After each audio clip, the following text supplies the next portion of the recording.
Hi hello నమస్తే welcome back to our channel MSR dairy. Friends మొత్తానికి 8వ కోత కూడా స్టార్ట్ చేసినాము.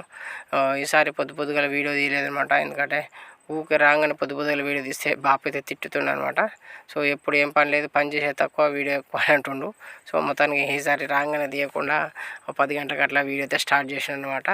సో ఆలోపు మనకు గోపాల మిత్ర వెంకటేశ్వర్లు గారు అడుగు వచ్చారు. కొంచెం పని ఉండే లోపల షెడ్లో. సో అది పని చూసుకొని మళ్ళీ స్టార్ట్ అయితే చేసాం అనమాట. చూడండి మనకు ఈసారి కాయ చాలా తక్కువ ఉందన్నమాట. సో మధ్యాహ్నం కల్లా అయిపోతుంది అనుకుంటా, చూద్దాం. సో ఈసారి ఏమవుతుందంటే కాయ ఎండకు చూడండి కాయ ఖరాబ్ అవుతుంది బాగా. కాయ కలర్ వచ్చినా కూడా తెల్లగా వైట్ కలర్ వస్తుంది, వైట్ మచ్చ వస్తుంది అనమాట. సో మొత్తానికి అయితే కాయ ఎండకు ఖరాబ్ అవుతుంది. అట్లాగే సైజు చాలా తక్కువ అయిపోయింది చూడండి. మనకు చూడండి సైజు చూపిస్తే చూడండి ఎట్లుందో. ఈ సైజు మొత్తం గోలికాయ సైజ్ అంటారు. ఈ సైజు వస్తే మనకు రేట్ అసలే ఉండదు, మామూలుగా రేటే ఉండదు. ఇప్పుడు 100 రూపాయలు ఏమో ఉన్నది, లాస్ట్ దానికైతే 100 రూపాయలు అయితే పడింది. సో మొత్తం అయితే తెంపినాము, ఆటో అయితే వచ్చిందనమాట. చూపిస్తా చూడండి. టమాటా అయితే ఇదే ఉంది, దాదాపుగా 25 బాక్సులు కావాలనుకుంటున్నాం. ఎన్ని అయితే తెలియదు. ఈసారి మార్కెట్కి అయితే బాబాయ్ పోతా అంటుండు.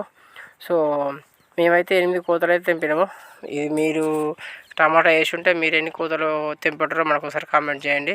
అలాగే నేను బాపు అయితే లోడ్ అయితే చేస్తున్నాం. ఆటో చూడండి వచ్చింది, లోడ్ అయితే చేస్తున్నాము. ఈ టమాటా రేట్లు అయితే అయిపోయింది పరిస్థితి.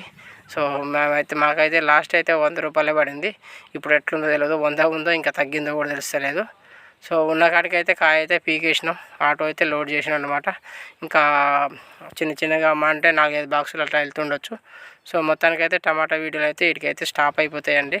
సో వీడియోని వస్తే లైక్ చేయండి, మన ఛానల్ని ఫాలో కావండి. అలాగే మన అగ్రికల్చర్ వీడియోస్ లైక్ చేయండి.